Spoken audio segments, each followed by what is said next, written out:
Fantastic. So, welcome everyone and good evening. My name is Jonathan Weber and I am the Deputy Director of Florida Conservation Voters.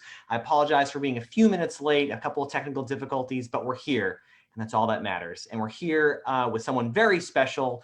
It is my honor to bring you another installment of our series of conversations with FCV endorsed candidates. Tonight, we're meeting with our friend, Representative Loranne Ausley, who is a Democrat running for Senate District 3. Representative Ausley is the current representative for House District 9, which is located up here in my neck of the woods, which is around Tallahassee. This is one of my favorite things, by the way. Representative Ausley is an Ironman triathlete, and she has probably one of the best ads of the cycle on TV on right now, and it really shows like how tough she is. Certainly tougher than I am, I'll tell you that. And I get tired actually just watching it, so I love it. But Rep. Ausley brings the same tireless energy to the legislature, where she is consistently leading on the environment and other really important issues. Representative Ausley helped create Whole Child Leon, which is a community-wide effort to get our children off to the best start in life by ensuring they have everything they need to thrive.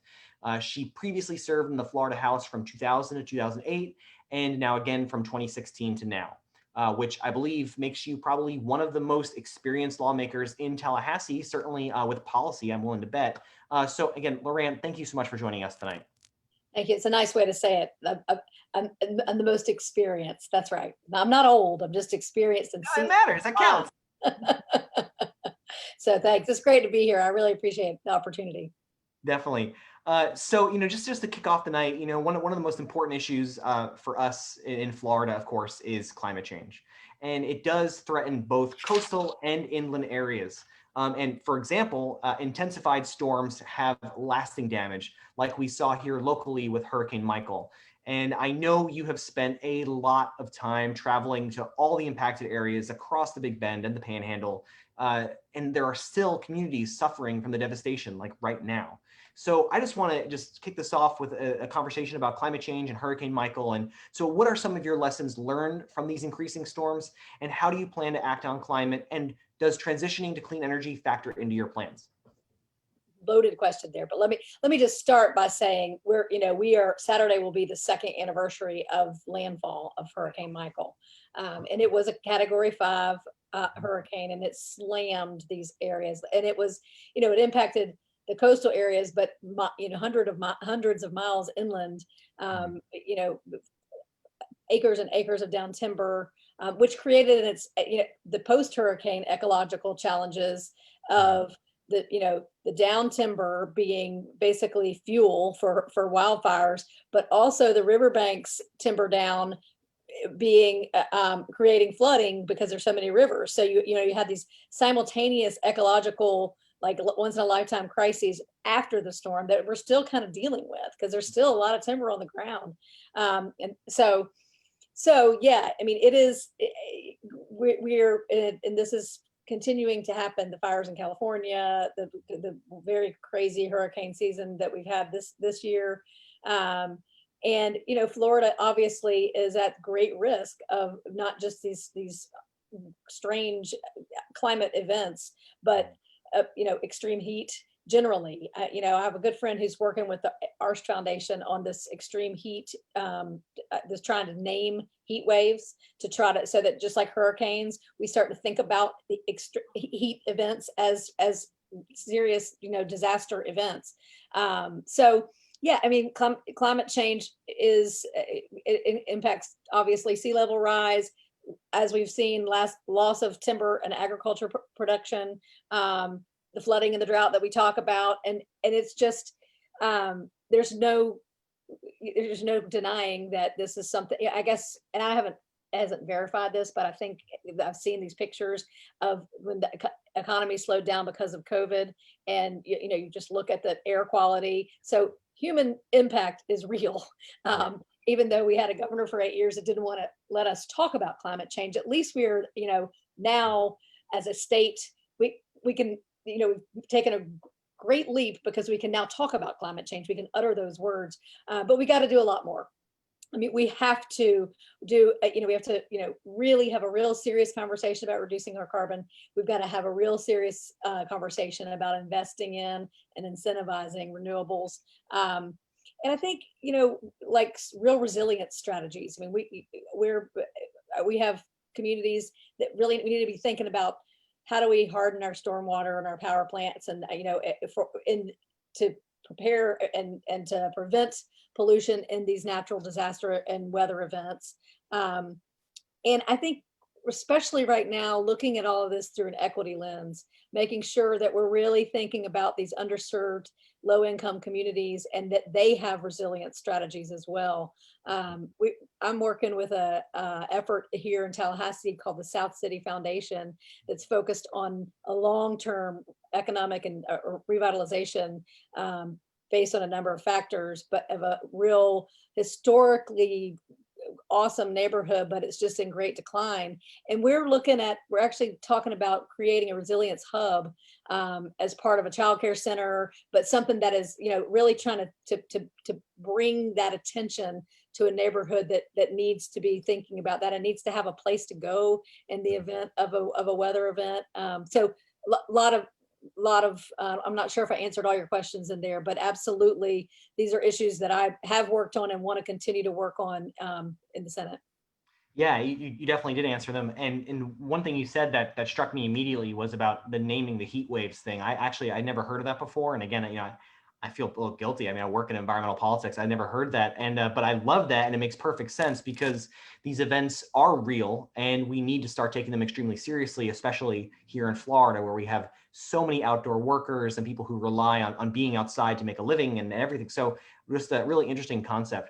And one thing I'll just say about, go ahead, sorry. No, I was just going to say the other thing I forgot to mention is the bill that we got heard in one Senate committee, but this concept of payment for environmental services. It's not really, I mean, it's not really a climate issue, but it is. I'm kind of excited about that possibility of bringing the ag community and the environmental community together to recognize that timber and land preservation is so important to this overall, the overall environmental protection of our protection of our land and water. And so starting to quantify what that, calculate what the the benefit is to the state of Florida of getting the timber back in the ground. I mean, for water quality, water quantity issues, for wildlife protection, all those things, that all of these things are interconnected for sure. Yeah, I'm so glad you mentioned that bill, and I was actually going to bring it up because I loved that bill from last year. It had, the carbon sequestration element to it. Carbon sequestration is for our viewers, so they know it's when we suck carbon out of the air naturally to store it in the ground, which is better than having it in the atmosphere. There are a lot of things that our ag community can do to help promote that kind of, that sequestration. And I loved your bill because it did kind of encourage that and would help, make sure these ag and timber folks have the resources they need to actually provide that service to the globe, really, right? So I just love that bill. I thought it was really, really smart and forward thinking. And you're right, only one hearing, but there's always next year. Whenever it caught my eye because I read an article that there were ag producers that had recognized that the impact that climate change is having on their ability to do their, to produce their, Right. to farm basically. Mm-hmm. And so that it really was, the idea was sparked by the ag community themselves trying to figure out, and for a long time, and there's still a lot of areas where the environmental community and the ag community are going to be at odds. So finding common ground, working together towards the future of our state, I love it, and I'm really excited about continuing to move on that type of issue. Right. And I mean, and then to me, like, that's exactly the kind of like leadership we need, is someone who can really bridge those two communities, which in my heart, we're really one community. We all care about the earth and we need the earth is but you're totally right. I mean, on these policy ideas, we have to find the common ground and move forward and make gains when it comes to climate and other environmental issues, because we can't go backwards anymore. We got to find a way to go forward. So yeah, thank you so much for your leadership on that issue. One thing that, well, I moved up here about 12 years ago from South Florida, and I was totally new to Tallahassee. And I remember the first time I kind of went out west a little bit to Franklin County, Apalachicola, and those areas over there, I was just blown away by how gorgeous it is, like how remarkably beautiful, and how nice everyone was. And it just felt like it certainly felt different than Broward. I'll just say that. Okay. Not in, just, it was great. I love Broward, but it was great. And again, to like, after the hurricane came in and to see the devastation that happened, like firsthand going out there, it just kind of broke my heart in a lot of ways. And your like nonstop advocacy on behalf of those communities has just been inspiring. And I'm just so thankful that there's someone who can really speak up like that. Thank you. Yeah, And it's going to be a long time before they're rebuilt and recovered, and the legislature really let them down. I'm very, still, it's just these rural areas just have a hard time getting their fair shake. So. Yeah, right.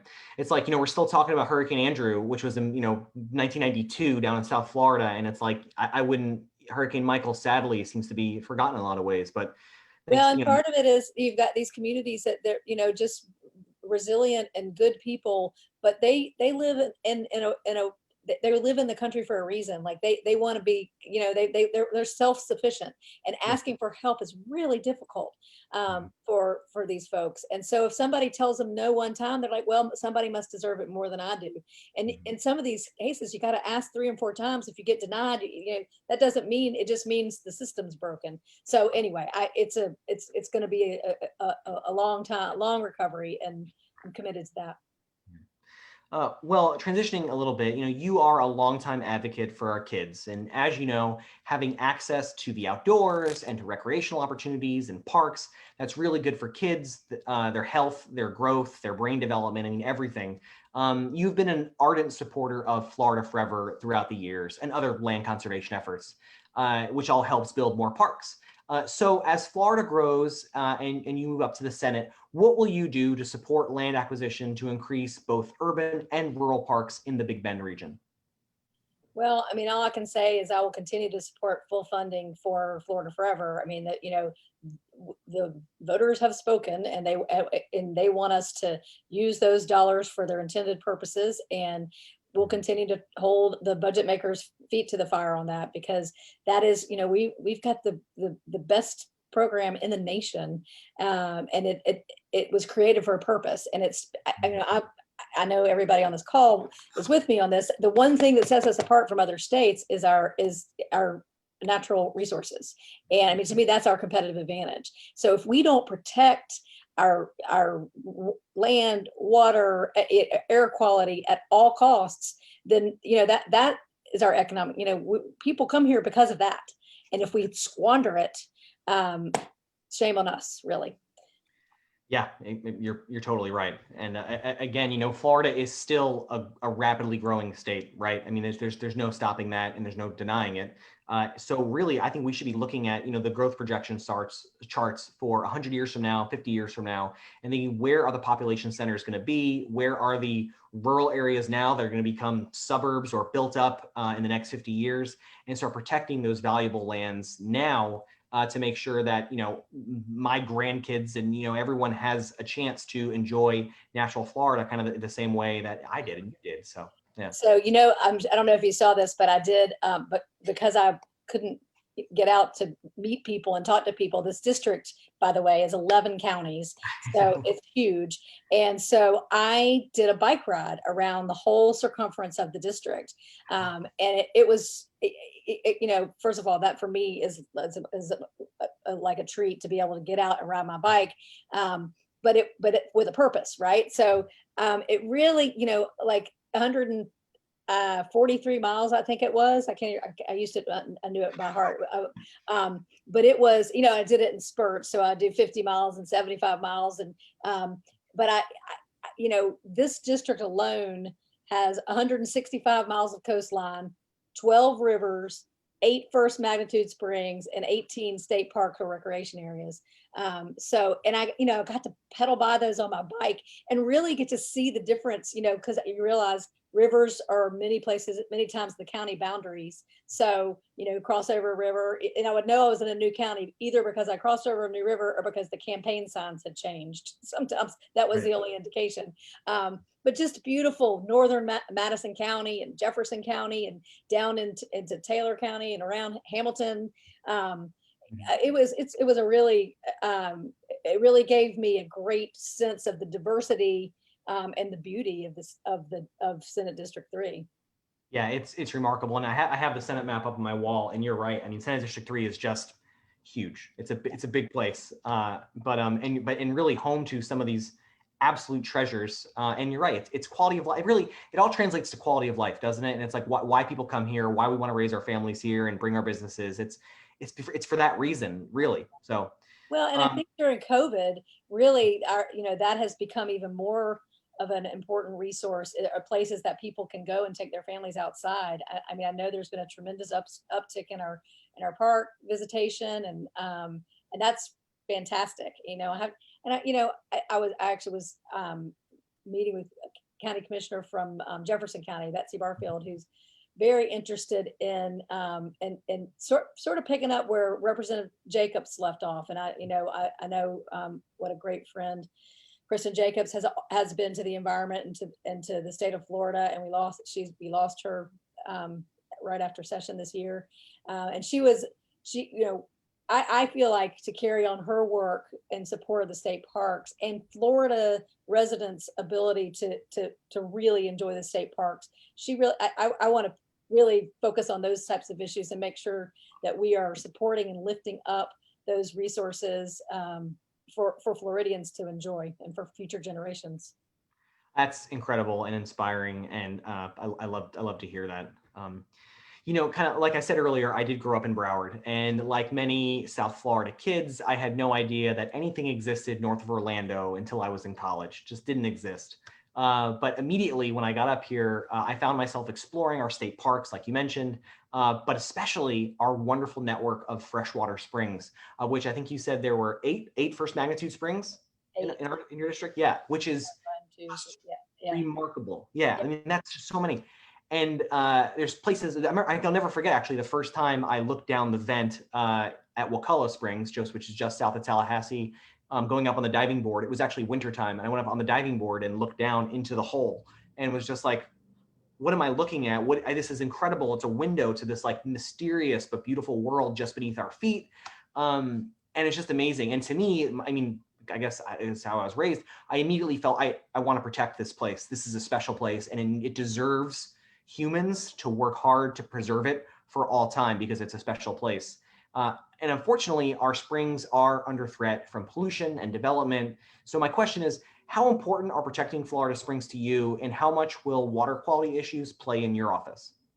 Well, like you, I grew up going to Wakulla Springs as a kid when they had the glass bottom boat, and it was just magical, and you could see from, and now, just in my lifetime, that it's not even possible anymore because of the clarity of the springs has declined because of really Tallahassee up the street. And if anybody's ever taken Jim Stevenson's tour, if you haven't, you should, to show you exactly the path that everything flows right into Wakulla Springs. And again, as hopefully the senator representing 8 first magnitude springs, it's going to be a top priority for me. The legislature has sort of made this a priority to protect our springs, and I was proud to have served with Chair Rashine and she was committed to those, and she's going to be a big loss for the legislature, because having a leader like that was willing to step out on these environmental issues. But we've got to keep focusing on the septic, moving septic to sewer, and that's a tough issue in these rural counties, because you can't just impose this. Here's my puppy dog. You can't just impose this on smaller communities. I mean, the state has a role in helping to fund that. We can't just make people do it, and we figured that out. And conservation measures in the spring sheds, and making sure that we're using our Florida Forever dollars to buy up sensitive lands in the spring sheds. Exactly. All of those things are critical. Yeah, exactly. And one question, we had Javi Fernandez on, running for Senate down in South Florida, and his district would encompass all the Everglades. And I asked him if he felt a sense of responsibility for the Everglades. And I want to ask you the same question, because really the springs are just as much a treasure as the Everglades. They just happen to be underground and less visible, really, is what it is. So do you feel that responsibility to, like, now that you're going to be in charge of, like, it's just... I do. And I mean, 8 first magnitude springs. I mean, that's pretty phenomenal to think about. And Right. I haven't visited all of them, but I've been, I'm looking at my list. I've visited most of them, and I have some interesting childhood memory of many of them. Oh, So, sure. so yeah, it's absolutely, it's a really, really important, not burden to bear, but, cause to champion. Yeah, right. Or even an honor. I mean, I'd be honored. Like, that's Yeah. cool. Cool thing Right. to place to represent. I'll be the spring senator. How about Yeah. that? Oh, I Senator. love it. Senator Springs. That's it. Okay. Well, there you go. I love it. Me too. So, at Florida Conservation Voters, we are an environmental organization, but we do, one of the pillars that are equal to our other, land conservation, water, climate change, is voting rights. And we believe very strongly that when more people vote, the environment wins, and that increasing access to the ballot from eligible voters is one of the most important things we can do as an organization and as an American, really. I mean, we need more people to vote. Unfortunately, voting rights is sadly kind of an ongoing battle. Even just on Monday, I'm sure you saw, the online voter registration system crashed for who really knows how long, potentially disenfranchising thousands of potential voters. It's good that there was an extension, which happened yesterday, and people got a second chance to make sure they logged on to register to vote. But my gosh, how frustrating is that? But like, really even worse than the tech issues, which are frustrating, it seems that the legislature tries every year to make voting harder. Of course, the big issue over the past couple of years has been the implementation of 2018's Restoration Rights Amendment, also known as Amendment 4. So my question is, what are your feelings on how the Restoration Rights Amendment was implemented? And are there any improvements to the voting process that you would support, like automatic voter registration or same-day registration? Yeah. So, I share your incredible concerns about just generally, we ought to be doing everything we can on a constant quest to expand voting opportunities for everyone and making it easier. And it seems like this legislature is hell-bent on making it harder for people, and particularly people that may not vote for them. So, I think we need to, we need to continue to support our elections offices, to make sure they have the resources, particularly in our rural counties. And remember, I'm going to be representing 9 or 10 rural counties, and they need to have the resources to update the electronics, robust backup and servers, and generally we need to expand early vote hours, early vote days, extended deadlines for signature cures, all those types of things. But the most important thing is eliminating what I call unjustified barriers to our returning citizens. And, I joined with most of my probably all of my Democratic colleagues to vehemently oppose the legislative impositions of these unjustified barriers to our returning citizens. It's played itself out in the courts. And there have been some wonderful citizens who've stepped up to try to help these returning citizens pay their, whatever fines they owe. The hardest thing is that it's difficult to determine what's owed, and so it's completely untenable, and it's just mean spirited and ugly. I mean, what a huge 2/3 of Floridians agreed with this initiative, to this ballot initiative, and why do we have to stand in the way? I mean,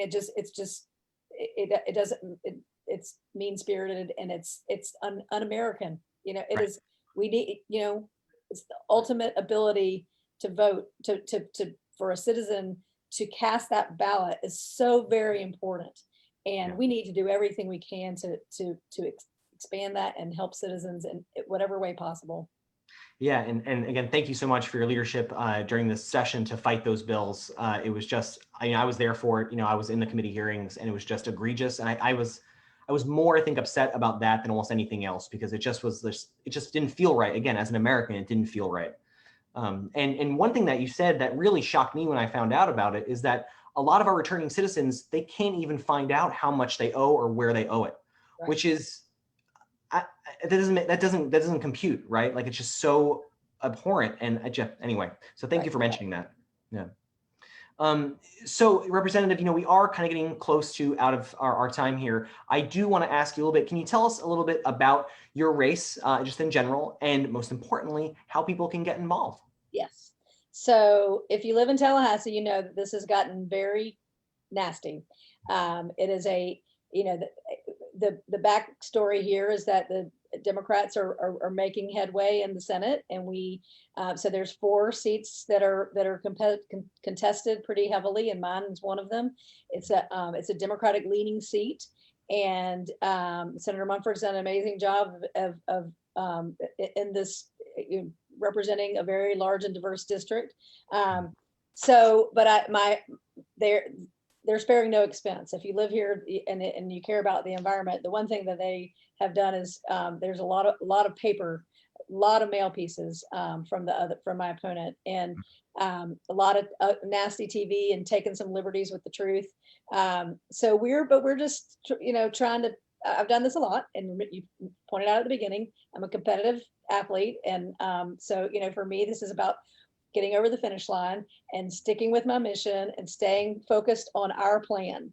And our plan is to get my record out and make sure that the voters of District 3 know about my experience and where we differ on the issues. And there's there are a lot of examples of that. But I have a track record of working across the aisle and getting things done for my constituents, and I'm confident that the voters that we have to make sure we have enough resources to get that message out. We're competing against a lot of resources, seemingly unlimited, but we are, and it's difficult, frankly, to campaign in the time of COVID in 11 counties. No fish fries, no grip and grins, no handshakes, and really difficult to even you look somebody in the eye with a mask. So having to do a lot of this over Zoom and rely on people in each of these communities that are supporters to get the word out. So we have phone banking that's starting up to at least 2 nights a week. Anybody that wants a yard sign, you can go to our website, ausleyforsenate.com, and we can get you a yard sign. Folks that in any of these counties that may not have, didn't represent them. So letting them get to know me is important, and word of mouth is really, really important. And we'll be doing, this Tallahassee sign waving on key intersections and around polling places. And probably 2 weekends, we're going to do old-fashioned car parades around the district. So maybe I'll ride my bicycle behind. Yeah, I was going to say, you should ride your bike. Of course you should. Yeah. Great. So, but we would love to have any and all volunteers and support, because it's, here we are in the final weeks, and every single thing that we do and every vote that we can get out matters. 100%. And one thing I tell everyone all the time on these interviews that we do is it's so wonderful and gratifying to get involved in races like yours and down ballot races in general. Working on a presidential, listen, that's fun and fine and good, but you can really make a difference on the down ballot races. They're local. You can actually, you can see the candidate you can work with them and really make a difference. Honestly, I find them very fun. I think phone banking is more fun now than it's ever been, because you can kind of follow along online and track them, and you kind of get like, you feel like accomplished. If you're a goal-oriented person, because right. You can get through the list and you can see it right there. It's awesome. I know. I really like that. It's appealing to me. So, and it's pretty easy. There's a script, and it's very easy to do those kind of things. And anyway, I highly recommend anyone who's watching that wants to get involved and make a difference in their local world is to definitely volunteer for a local campaign. Your website, can you say your website one more time? It's www.ausley for Senate. So it's AUSLEY right back there, ausleyforsenate.com. Excellent. And we'll post it down in the comments Right. there on Facebook so people can see that and get involved if they want to. And Anyway, social media, and I neglected that. There's a lot, being a truth squad for me on social media would be very helpful, because there's a lot of trolls out there, and every time we post something, they come back so having people to validate my positions on things would be very helpful, or just self-validating, having you guys talk about our record on these issues, and your support for me would be a great benefit. definitely. And thank you for saying that. It's really in 2020, that's kind of one of the most important things anyone can do really on social media. So thank you for highlighting If that. you can stand to be on it, that's the hard part. It just, I get down in rabbit holes and read the comments, and sometimes it's, just, I think, not so positive all the time. Well, I actually live in District 8, so this is actually the first time that you're going to show up on my ballot, which is great, I think. So it's exciting for me, and I just want to say thank you so much for everything you've done for the state of Florida during your career. I think it's just incredible. I mean, your leadership is just invaluable. You find a way to bridge, and that is, I think the most important thing a leader can do, honestly. So thank you so much for your time tonight. Is there anything you'd like to add or anything like that? No, just thanks for this opportunity, and thanks everybody for the work that you do. We're all in it together to make sure we're leaving this place a better place than we found it. Perfectly said. Thank you so much, Representative. Have a wonderful evening, okay? You too. Thanks.